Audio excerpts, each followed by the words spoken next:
কলকাতার রাস্তা থেকে ট্রাম তুলে দেওয়ার প্রশ্নে সরকারের অবস্থান প্রকাশ্যে আসতেই বিরোধিতার ঝাঁজ বাড়ছে বিভিন্ন মহলে।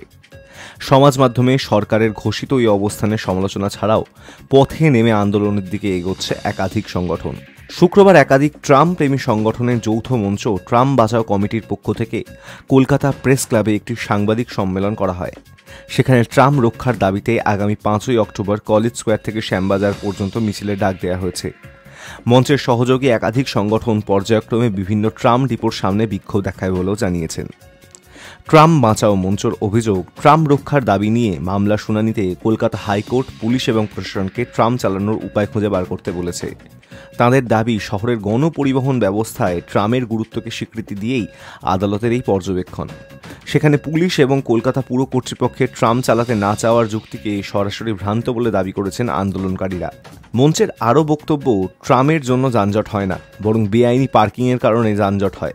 ট্রামের স্বার্থে তা দেখা উচিত পুলিশের।